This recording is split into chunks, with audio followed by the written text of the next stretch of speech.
Welcome to SCivCast, a civilization podcast focused on its social media platform. Shushu62.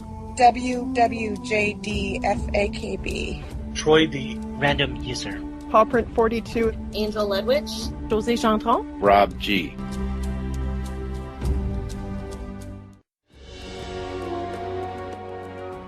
So there is a ton of nuance to this game. So many little things that you can do that make a really big difference, and they only come through experience, and it can become very addicting. Some people are perfectly happy playing the way they are playing, and that when they're ready to move on and they want to learn something else, if they know you're willing to teach, they will seek you out. Welcome to Season 2 of SCivCast. What follows are segments archived from episodes 2 and 3 that were cut due to runtime.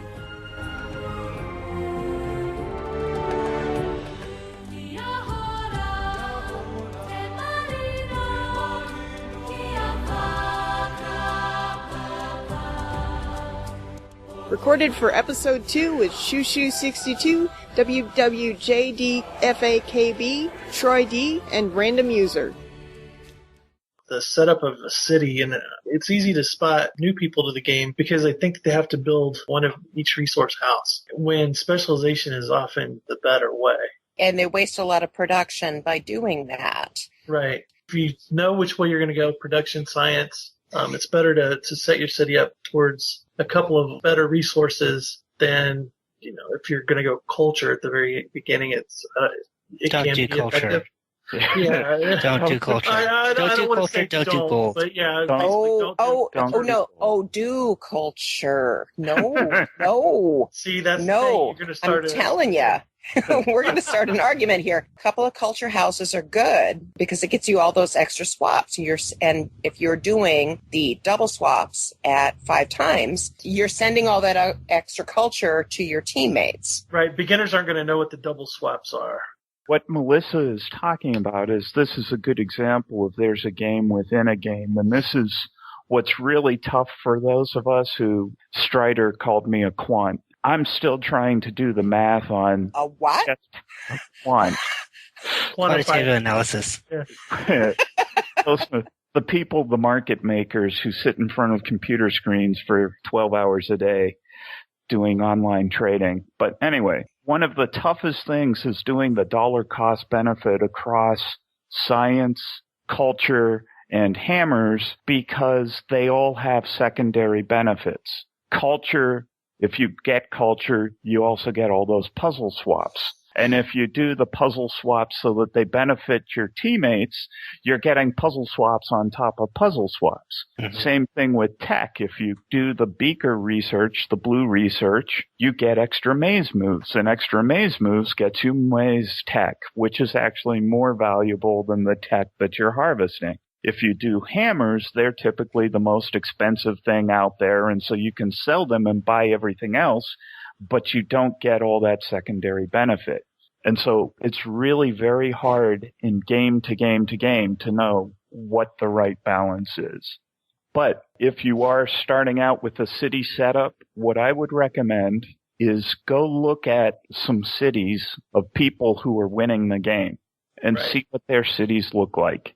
And then try and figure out how they're doing that. And ask them why their city is that way. They'll often help you set up your own city and explain why they're setting it up that way to begin with. Right. Although one thing I will warn you is that one thing I used to do is when I played is I would set up my city in a super suboptimal way because I generally didn't harvest until 13 hours into the game anyway. So it didn't really matter how I set up my city, and I would try and set up my city in such a way that anyone who was good at the game would look at my city and be like, that guy's not good at all. When you want to small civ, you want to scare people away. So my initial city will look just like my son's and daughter's initial city. One of them will is that why your dowry was so crappy yesterday? No, my son had me beat legitimately. I hang head and chin. But yeah, one thing I would say about the start, because this gets asked on Tavern once in a while, and I always reply the same way, is that what you also need to consider is two things. One is, what does your terrain setup look like? Because if you have a ton of forests, then production makes a ton of sense. But if you have no forests that are near each other, then you get no efficiency of scale. If you find a place where you can put a 50 orchard and another place where you can put a couple 40s, you probably ought to go food. If you have nothing good, then, maybe look at science or culture, especially if you have water near your palace. That's a big thing to consider, is don't go out to every game and say, oh, I am just going to do production, because sometimes your production may suck on your terrain. And then the second thing is that, because hopefully by now you've considered that maybe you shouldn't use all your harvests all at once, take a look at the way the game's going. Take a look at other people. If the price of food for some reason is at 500, maybe you should harvest some. Harvest some food and sell it. Food, harvest it, and sell it. And that's part of what we said again, is that every game is different, and you got to consider the game conditions when you decide what you're going to do when you start.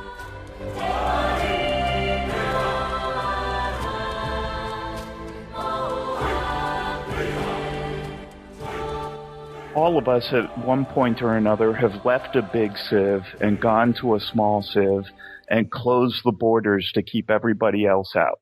Most of the time, we'll pull one or two people with us who we have never seen before that game. What type of person is it that we're looking for when we do that?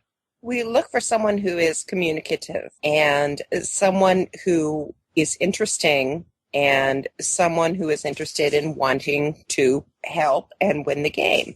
Someone who communicates, either asks why certain things happen the way they are, or even something like, hey, I see this battle coming up. Should I make troops? If so, which kind? How many? Should I be setting up production or food? You don't have to come across as knowing a lot. As a matter of fact, I think that as long as you're willing to be a teammate, how much you know is actually not that important. Wanting to become a better player is the big thing. And then other than that, I think there is, unfortunately, for me at least, in a small Civ, you need to be active at least a certain percentage of time. So if you ask to come, there's a good chance I would say that's fine, but I don't think I would actively recruit someone that only played like once a day. Well, certainly in guild games, and for new people, if you stumble into a guild game, because you probably won't, but if you stumble into a competitive game that's got a lot of competitive players, people are tailoring their civilizations because they've got to be ultimate efficient. In guild games, all the things that we've been talking about that don't really matter in a big game, a regular game, they matter in a guild game. Right. It's a very important factor. If that extra person pushes the mini wonder cost from 2 to 3 or 3 to 4 or whatever, and that person isn't really good, it's going to be hard to take that person if the game is competitive at all. Which is why we haven't invited my daughter into our gold game yet, is it, Melissa? Yes, that's true.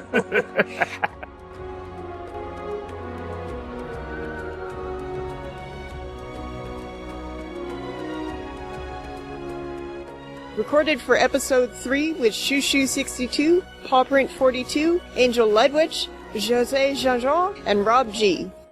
And I remember the first time I did quit a game, and then it ended up that my entire guild went back to that, they just went to that game, and now I could not join it. And I didn't know that once you quit a game, you can't go back in.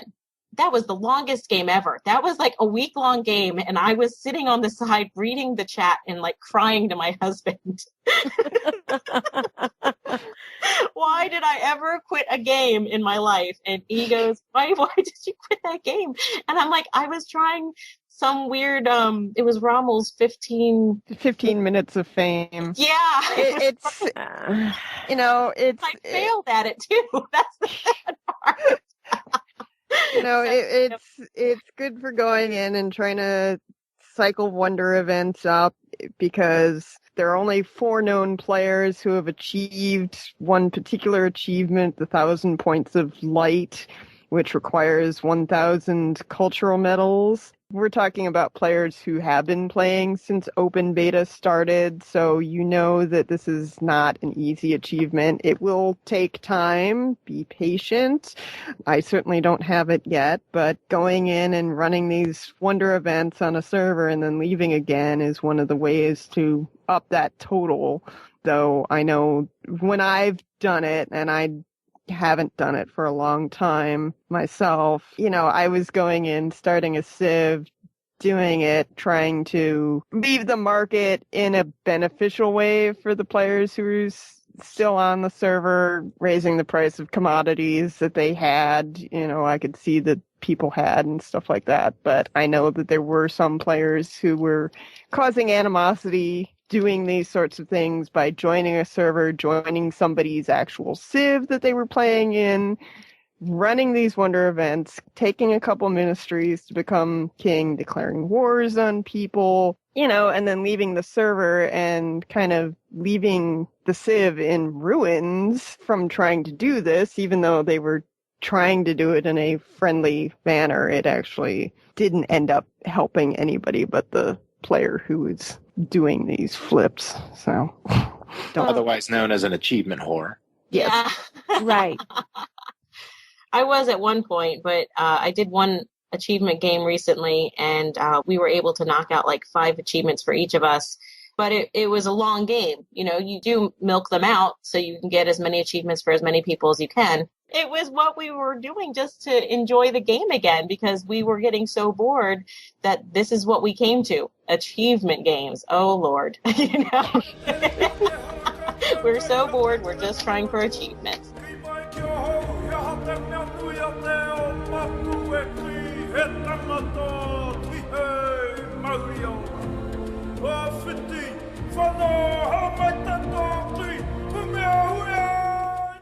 I think for about 8 months I was playing Civ on Facebook, and I kept trying to chat up the people on my little Civ, and I met some really neat people, but I couldn't find them after that game. I didn't know to ally them. I didn't know to friend them.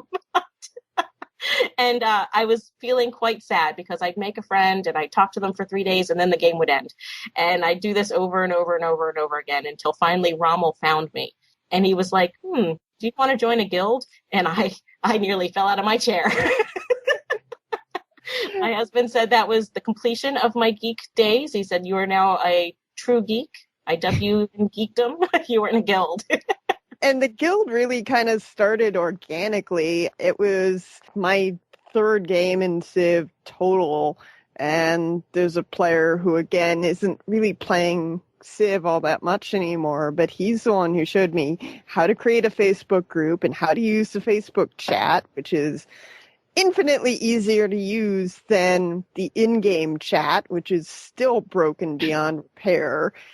And ever since then, it started, every time I'd start a new game, I'm like, here's the link, join my group, let's use the Facebook chat.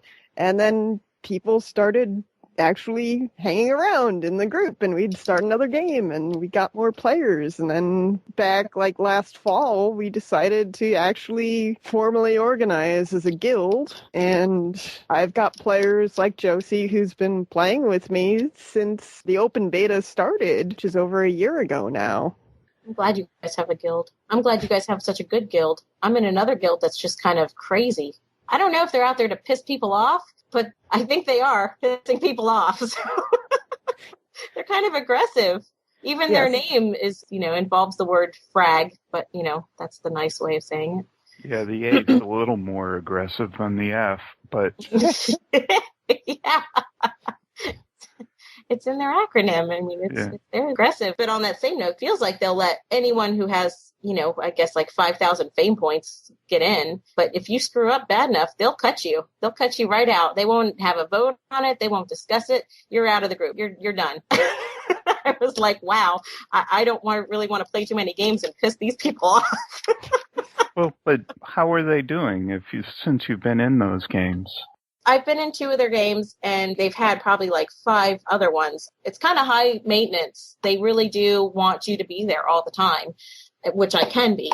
But for the people that can't be, we've already had kind of a discussion in that guild basically saying, when you invite us to a game, tell us what level you want us to play. And if we can't play at that level because of time constraints, we will let you know.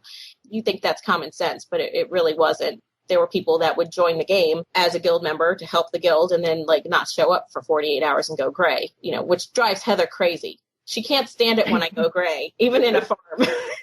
Well, and I'm worried about somebody's status in the you don't want in the civilization too. I mean, you don't, especially when it's a 2-person civ or a 1-person civ. You'll lose everything. And now, is meritocracy in all the time? It is a global meritocracy, but if you want to eliminate the gray players, you can vote in meritocracy and then vote it out, and that will clear the gray players out of your civ. Right. The global meritocracy is after 3 days of inactivity. The voted meritocracy you can put into effect 36 hours after they've had inactivity. So it cuts the time in half to get rid of dead weight. Of course, playing games that last less than 3 days. Pointless. There's still a interesting bit of trying to feel out who does what on a team, I think, and it's just still in the early stages. I mean, probably Valerg's had that same problem. When you guys first formed, you may have already been playing together for a while. I don't know. Did you have like 2 or 3 people that wanted to be Battle King and, Actually, not really. Before Rommel joined the guild, well, I would say Ersan, who hasn't been actively playing Civ for a long, long time now, was kind of our main general, and he was very good.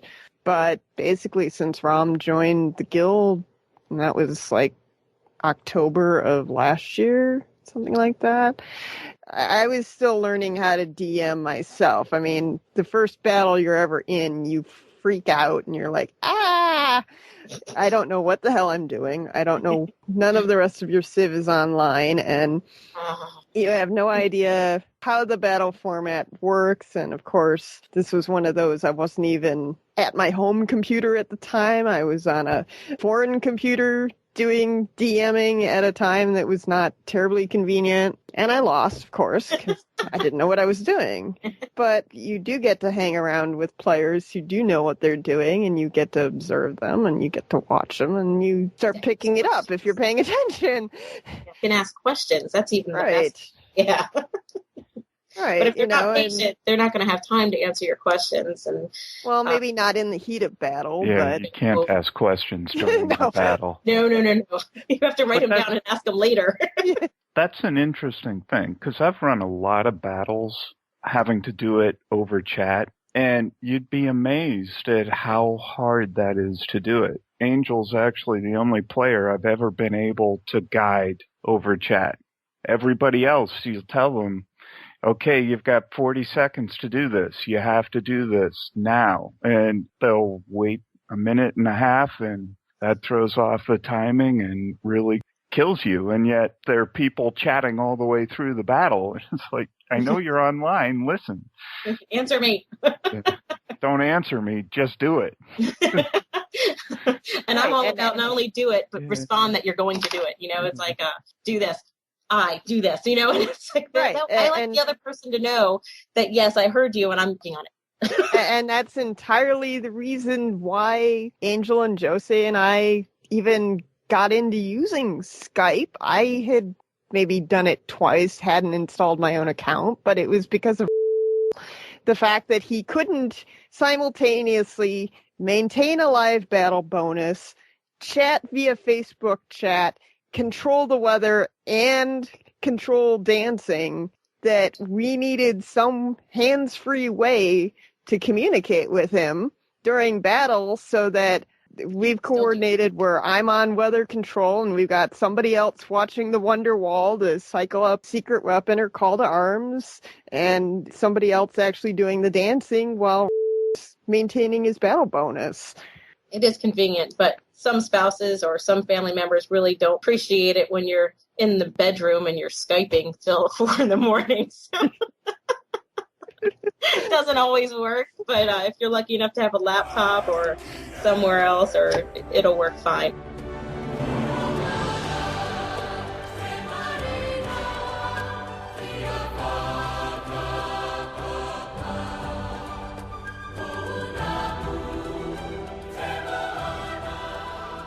Those other games, the other Civ games, have nothing on CivWorld from an addictive nature. Sure, we've all played the 48-hour straight weekend or the great 72-hour 3-day weekend instead of going to visit somebody. Sure, but you have no idea what addiction is until you have a set of teammates who are depending on you and, say, this just came up. How many days ago? 4 days ago? I just got to chat with a husband who said, I want to take my wife out to a dinner, and she says she can't go because you guys need her. And the answer is universal. Yeah, don't take her on the dinner. She'll hate you for it. It is because of the teams. It is because you're not playing for yourself now. Yeah, I would say a good majority of the players who have now been playing for at least 6 months, if not longer, if not back to the beginning of open beta, aren't playing for individual fame anymore. This is very much a social game. The social stuff goes far beyond a single server. I mean, there's rivalries and there's histories between players and there's vendettas out there. I think a lot of us have been on both ends of that sort of thing.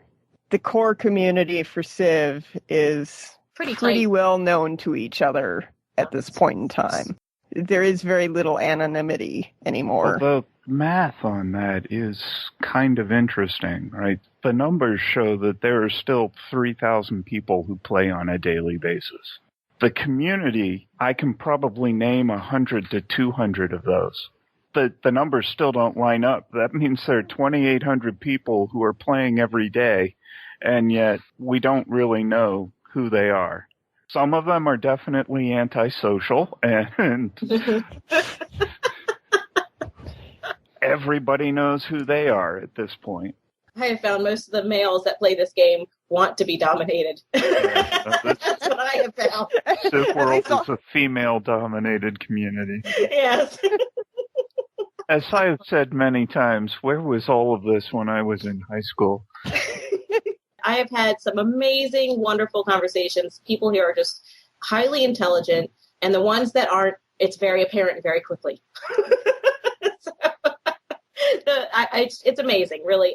You find doctors, teachers, physicists, electrical engineers, just the whole gambit of different jobs and different education levels, and it's very stimulating. It's a stimulating game to have a social life based around.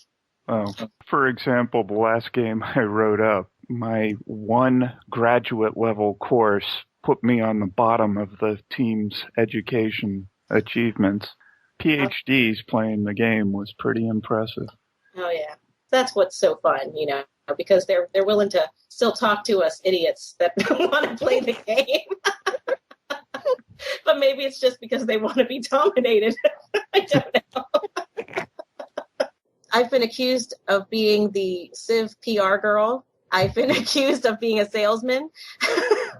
But not in a bad way, just more like, you really sell this game well, and I don't mind selling the game well. I want them to come back, and I want them to play nice. Right. It's the play nice. That's the key. Play nice, please. Yes. And sometimes I've had to distract people because they aren't playing nice, and so I have to drag them off to the corner somewhere and figure out a way to motivate them. And that's where the domination comes in.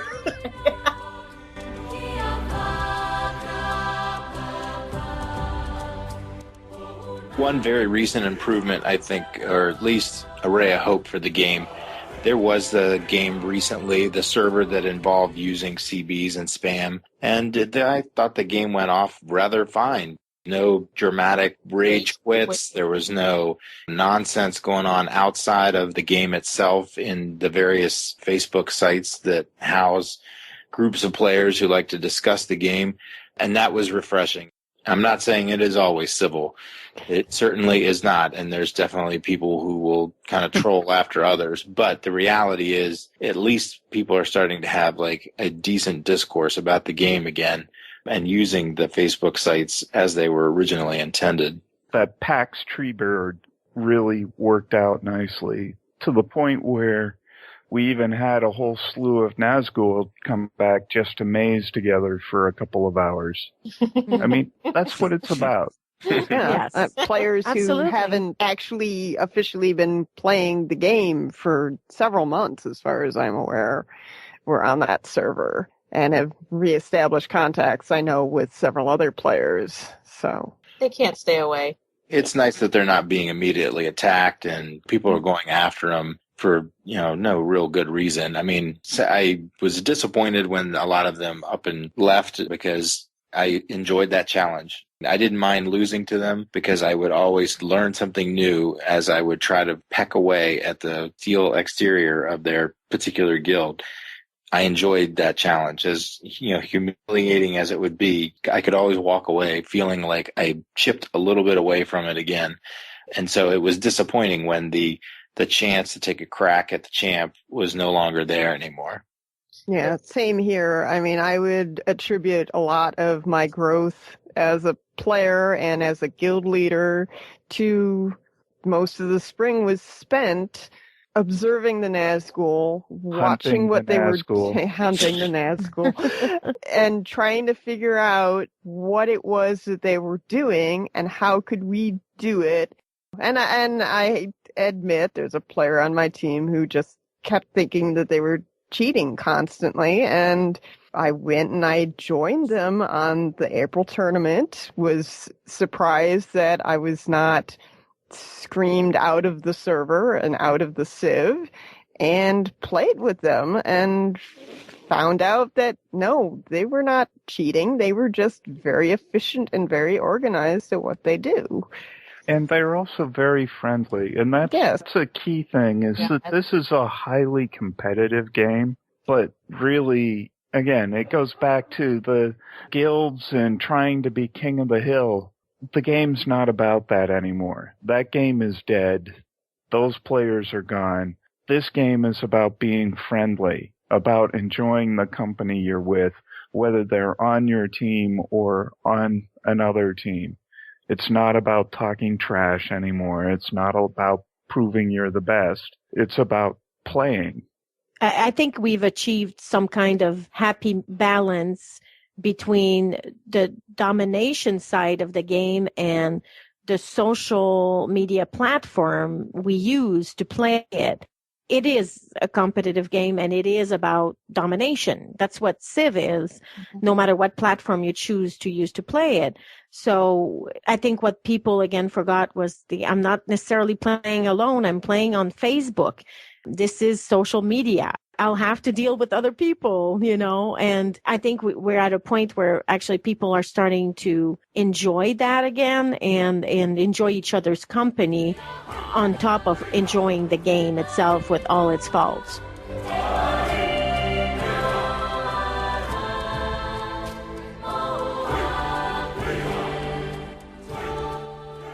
I actually didn't consider myself a professional player until my husband said, well, what are Civ bucks? And I'm like, well, they're, money that you use via Facebook. And he's like, well, do people pay for those? And I'm like, well, some of us earn them.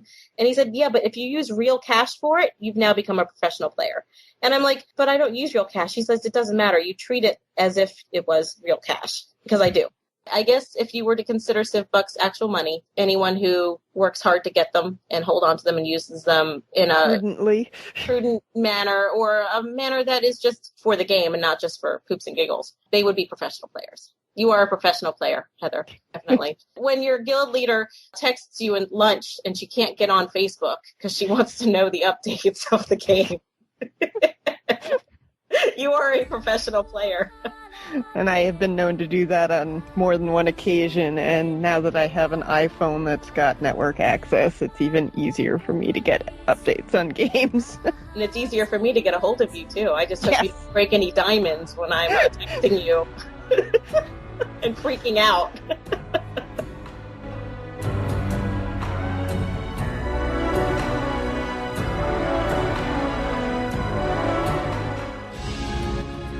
Record dates assorted 2012. Civilization World sound clips, copyright Take-Two Interactive.